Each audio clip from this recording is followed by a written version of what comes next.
गड्डीबाज में एक बार फिर आप सबका स्वागत है। स्वर्ण नगरी जैसलमेर में। जैसलमेर में कल जो हमारा व्लॉग चालू हुआ था वो अंधेरे में हुआ था, सुबह 6 बजे, लेकिन आज हमारा व्लॉग चालू हो रहा है दोपहर में 12 बजे। आज हम लोग कुछ खास करने वाले हैं। आज हम लोग रुकने वाले हैं। कहाँ रुकने वाले हैं मम्मी बताओ? धानी में। बाड़मेर से जैसलमेर आए थे तो बहुत बड़ी तमन्ना थी धानी में रुकने की, तो आज हम धानी में रुकेंगे। धानी मतलब वो ट्रेडिशनल हट जिसमें यहाँ के विलेजर्स रहते हैं। तो आज धानी में रुकने का प्लान है, लेकिन उससे पहले जैसलमेर में हमें एक पॉइंट और कवर करना था, जैसलमेर वॉर मेमोरियल। तो अभी हम लोग बढ़ते हैं जैसलमेर वॉर मेमोरियल की तरफ और उसके बाद बढ़ेंगे धानी की तरफ।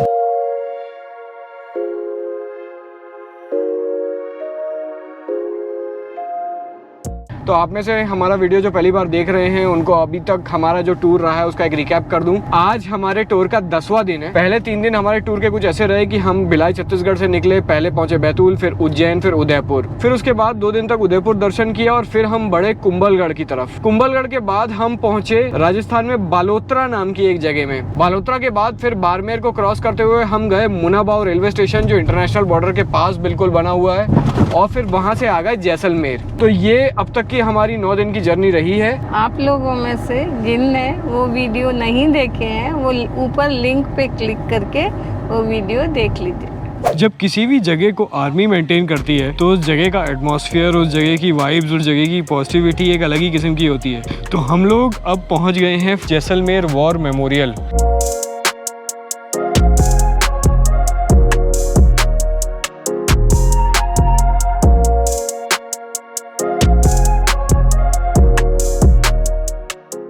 ये मेरे पीछे जो आप टैंक देख रहे हैं ये एक अमेरिकन टैंक है, शेरमन टैंक इसका नाम है, और वर्ल्ड वॉर 2 में अमेरिका और अलाइज ने इसको काफ़ी यूज़ किया था। और आफ्टर इंडिपेंडेंस इंडियन आर्मी और पाकिस्तानी आर्मी दोनों ने ही इसको एक्वायर किया था। और ये पर्टिकुलर जो आप टैंक देख रहे हैं इसको इंडियन आर्मी ने 1971 की लड़ाई में पाकिस्तान से कैप्चर किया था। और ये दूसरा जो आप टैंक देख रहे हैं ये एक T-55 टैंक है। इसको इंडियन आर्मी ने सोवियत यूनियन से एक्वायर किया था। सोवियत आर्मी ने इसको सबसे पहली बार बनाया था। जब आर्मी इक्विपमेंट की बात आती है तो हम लोग ज़्यादातर ट्रक्स और टैंक्स के बारे में ही जानते हैं, लेकिन आर्मी के लिए एक सबसे ज़रूरी हथियार होता है रडार। ये जो ट्रक है इसके ऊपर एक रडार इंस्टॉल किया गया है और ये इसको कहते हैं P-15 रडार। इसकी जो रेंज है वो 150 किलोमीटर तक है और 3 किलोमीटर के ऑल्टीट्यूड तक ये किसी भी टारगेट को डिटेक्ट कर सकता है। और ये जो मेरे पीछे आप ट्रक देख रहे हैं ये है एक आइसोली M40 रिकवरी व्हीकल। जब टैंक की पूरी रेजिमेंट्स चलती हैं तो उनके साथ ये व्हीकल्स भी साथ में चलती हैं ताकि टैंक अगर कहीं फंसे तो उनको निकाला जा सके। 1971 में लोंगेवाला में जो लड़ाई हुई थी,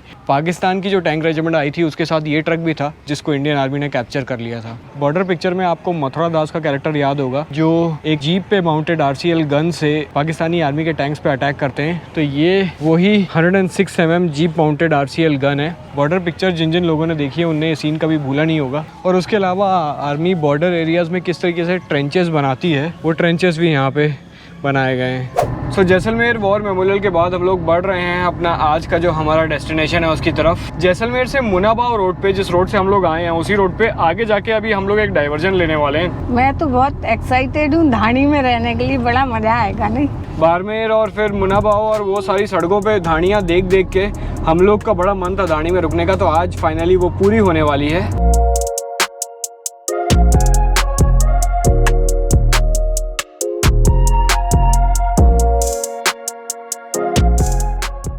चॉकलेट है अपने पास मम्मी? चॉकलेट तो हमारे पास नहीं है।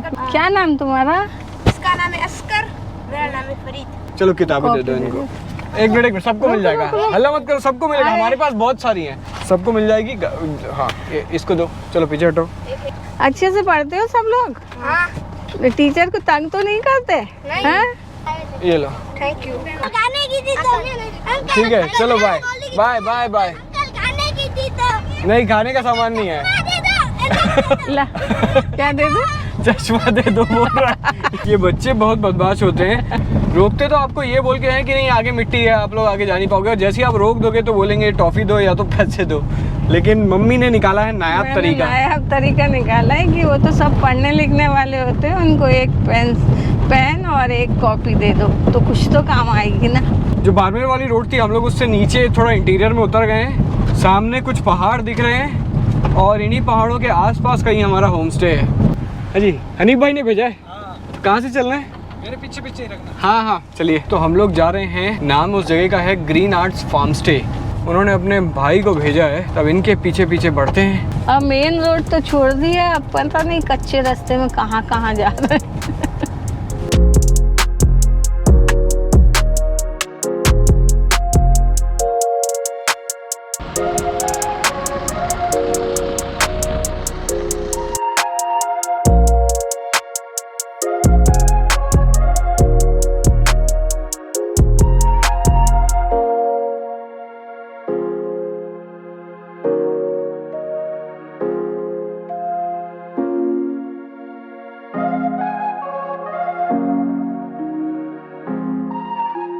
तो राजस्थान आने के बाद जो हमारी तमन्ना थी वो अब पूरी हो गई है। हम लोग खड़े हैं एक धानी के सामने। ये ग्रीन आर्ट्स फार्म जहाँ हम खड़े हैं वहाँ कई सारी धानियाँ बनी हुई हैं और उनमें से एक धानी में हम हैं। सबसे पहले अपन धानी अंदर से देखें कैसी है। तो ये है धानी का एंट्रेंस और धानी हमारी है कुछ ऐसी।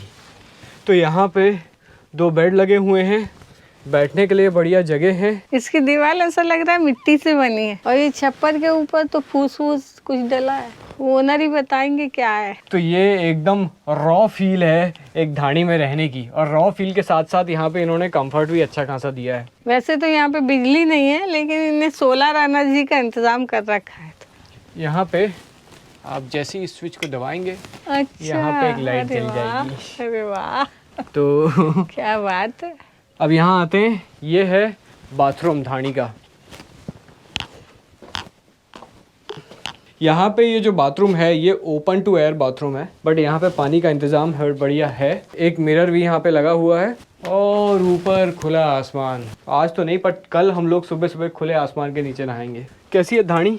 बहुत बढ़िया। खुले आसमान के नीचे अपन ने कभी नहीं नहाया, हमेशा ऊपर छप्पर है और ये अच्छी ठंडक है, गर्मी भी नहीं लग रही है। अब मैं सोच रही थी कि गर्मी लगेगी। बढ़िया है, एकदम फर्स्ट क्लास।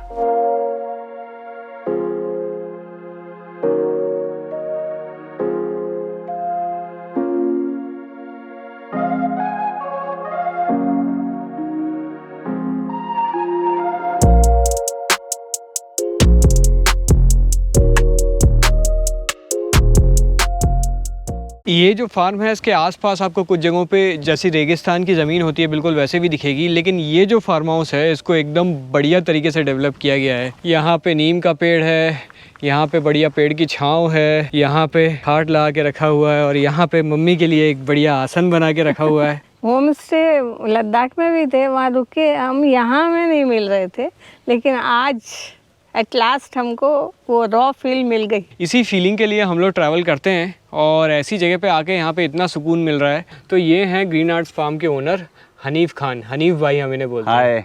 ये जो पूरी जगह थी ये इन्होंने ही बनाई थी। तो आपको हनीफ भाई ये आइडिया कहाँ से आया? सबसे पहले तो यही पूछूंगा मैं पहले जैसलमेर में काम करता था। सिटी में फॉरेनर था, ऑस्ट्रियन, उनके साथ काम करता था। उनके साथ काम करने के बाद में आइडिया आ गया कि टूरिज्म में जैसे ऐसी जगह पे भी इंटरेस्टेड लोग होते हैं, तो मैंने बाहर गांव में आके ऐसा कॉन्सेप्ट सेट किया कि लोगों को कुछ दूसरा एक्सपीरियंस दिखाते हैं। तो कौन ज़्यादा आता है? इंडियन ज़्यादा आते हैं, फॉरेनर ज़्यादा आते हैं? अभी हाफ हाफ है। तो एक साल से तो कोविड की वजह से फॉरेनर ज़्यादा नहीं आ रहे हैं, तो इंडियन लोग आ रहे हैं ज़्यादा अभी तो। पर उससे पहले फॉरेनर लोग ज़्यादा आते थे। ये टूरिज्म के अलावा और क्या करते हैं आप? हम यहाँ खेती बाड़ी करते हैं, जानवर भी हैं, भेड़ बकरी गाय ऊंट वगैरह ये भी हैं, और फार्मिंग करते हैं। तो ये फार्मिंग के लिए पानी कहाँ से लाते? पानी नॉर्मली तो यहाँ पे बारिश पे ही था, पर अभी पिछले 2 साल से हमने यहाँ बोरवेल किया है, तो बोरवेल से अभी फुल पानी मिलता है अनलिमिटेड। तो हम 2 टाइम ग्रोइंग भी कर सकते हैं। अच्छा। सीजन में 1 साल में 2 टाइम ग्रो कर सकते हैं। ये अभी बोरिंग करवा लिया, तो ये पहले क्यों नहीं करवा लेते थे लोग बोरिंग? पहले तो लोग ज्यादातर ऐसे जानवर के साथ घूमते थे, जहाँ पे अच्छा घास है वहाँ चले गए, तो परमानेंटली बैठते नहीं थे, तो इतना बड़ा फार्मिंग भी नहीं करते थे। तो थोड़ा सा फार्मिंग करते थे, जहाँ सेटल रहते थे वहीं पे फार्मिंग किया, उतना है जितना उनको नीड रहता है, और बहुत महंगा भी है बोरवेल करना, तो इसी हिसाब से पहले नहीं हो सका। तो हनीफ भाई ये जो अपन पूरा एरिया देख रहे हैं आसपास का जितना हरा भरा है, ये पूरा एरिया आप ही की फैमिली का है? जी, ये पूरा हमारा फैमिली का ही है। अच्छा। आगे जहाँ गेट से आप एंटर हुए वहाँ से लेके ये पूरा आगे हमारा फैमिली का है। ये धानी में जो ये मटेरियल यूज हुआ है, ये क्या यूज किया है इसमें? ये जो नीचे का जो बेस बना हुआ है, इसमें स्टोन ब्रिक्स हैं। हाँ। और उसके ऊपर काऊ डंग और क्ले है, और ऊपर जो है ये पूरा लकड़ी है। ये टिपिकल ग्रास और लकड़ी सब डेजर्ट का यहीं का ही है। बाकी सब पूरा मटेरियल यहाँ डेजर्ट का ही है। और इसका अच्छा चीज ये है कि इसका जो टेम्परेचर रहता है, गर्मी में अंदर से ये एकदम कूलिंग रखते हैं। अच्छा। और सर्दी में अंदर से एकदम वार्म फीलिंग होगा। जैसे आप अंदर जाओगे तो वार्म फीलिंग आएगा। तो टेम्परेचर एकदम अपोजिट रहता है इसमें। मतलब ठंड में वो गर्म करता है और गर्मी में ठंडा रखता है। हाँ जी। तो ये इसका यहाँ पे लाइट का इंतजाम कैसा है? ये सोलर का है, सोलर लाइट है। अच्छा, सोलर ऊपर तो- छोटा सोलर प्लेट दिया हुआ है जस्ट फॉर द लाइट। हाँ, ये आटा की चक्की है। इसमें लोग पहले गेहूं दाना वगैरह पीसते थे, आटा निकालते थे इससे। तो ये और यहाँ अभी से नहीं बस- यूज करते? अभी बहुत कम यूज करते हैं तो लोग, अभी कैसे बहुत। करते हैं? अभी चक्की आ गया नॉर्मल। हाँ जी। अच्छा, नॉर्मल वाली चक्की। ये हमारा कैंप फायर प्लेस है। अच्छा, और रात कैंप को, हाँ, जब अभी ठंडी का मौसम था ना, तो यहाँ पे कैंप फायर लगा के बैठते थे अच्छा। पास में। तो ये हमारा किचन है, आइए, वेलकम। अच्छा। अरे वाह, ये तो डाइनिंग टेबल सब कुछ है यहाँ, हाँ जी, हाँ जी। है ना? प्लेटफॉर्म भी ऊपर है। हाँ, अच्छा, ये चूल्हा कुकिंग का एरिया है पूरा। ये क्रॉकरीज, बर्तन अच्छा, वगैरह। और ये हमारा स्टोर है, सामान जो किचन का। अरे बेर है, बेर ही इनकी है, उसमें से बेर निकाल के दे दिए उन्हें। मीठे हैं। एकदम प्लीजेंट एटमॉस्फेयर है यहाँ पे इलेक्ट्रिसिटी नहीं दी गई है बिकॉज एकदम ट्रेडिशनल फील अपने कस्टमर्स को देना चाहते हैं। बट अगर आप अपने डिवाइस को चार्ज करना चाहते हैं तो उसके लिए यहाँ पे इंतजाम है, एक जगह पॉइंट है। इतने दिनों से राजस्थान में एक के बाद एक होटलों में रुक के, होटल और रिजॉर्ट्स में रुक के आज फाइनली जब यहाँ आए हैं तो यहाँ एकदम शांति महसूस हो रही सारी है। थकान उतर गई मेरी। इसको तभी महसूस कर सकते हैं, क्या महसूस कर रहे हैं वो जब यहाँ आके रहें तभी मैं पता लगता है कि कैसा लग रहा है।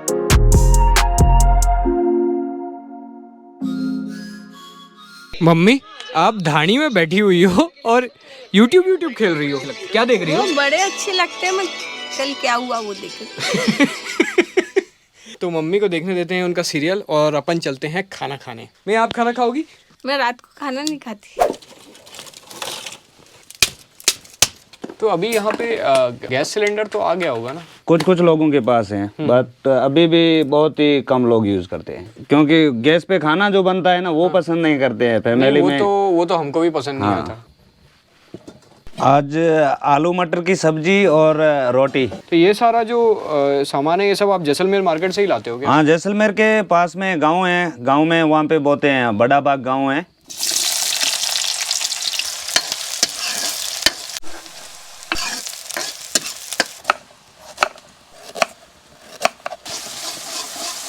आप मिर्ची वगैरह कैसे खाते हो? मिर्ची तो मैं कम ही खाता हूँ। बिल्कुल कम या थोड़ा बहुत? थोड़ा बहुत चलेगा लेकिन ज़्यादा मत करना।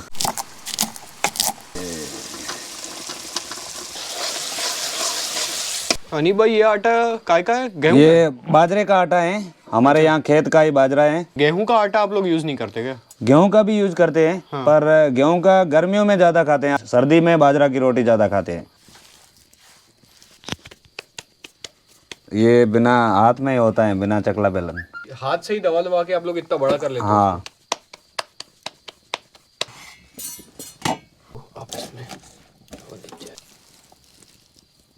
तो ये चूल्हे में सेकने के बाद आप लोग ये रोटी साइड में क्यों लगा रहे हो? ये एकदम क्रंची टेस्ट, चूल्हे का पूरा टेस्ट आने के लिए, और धुआं वगैरह, ये आग का टेस्ट आएगा अच्छा। मटर की सब्जी और बाजरा की रोटी। Enjoy your meal. Thank you. तो यहाँ पे लग गया अपना खाना। ये है आलू मटर की सब्जी और ये बाजरे की रोटी। वैसे हनीफ भाई काफ़ी 36 व्यंजन उसमें बनाने वाले थे, चावल दाल वगैरह सब कुछ सर्व करने वाले थे, लेकिन मैंने मना कर दिया। वैसे भी रात को अपन खाते नहीं है, लेकिन इतनी बेहतरीन जगह पे आए हैं तो यहाँ पे तो खाना बनता है। तो ये बाजरे की रोटी और आलू मटर का थोड़ा मज़ा लेते हैं।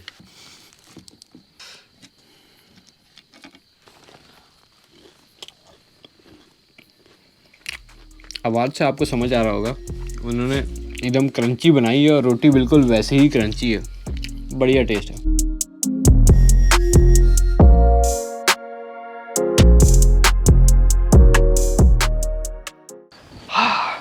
बढ़िया बाजरे की रोटी, एकदम क्रंची रोटी खा के पेट बिल्कुल पूरा भर गया है। मम्मी तो धाड़ी में पहले से ही सो रही। मम्मी पहले छोटे थे तो हम छत पे सोते थे गर्मियों में, तो रात को लेट के तारे देखते थे। और अब तो बंद बंद घरों में रहते हैं, बस टीवी और मोबाइल ही देखते रहते हैं। आज बाहर निकल के मैं तारे देख रही थी। सामने ऊपर है अपनी धाड़ी में जल रही है सोलर लाइट। तो अब करते हैं सोने की तैयारी और आपसे मिलते हैं कल सुबह।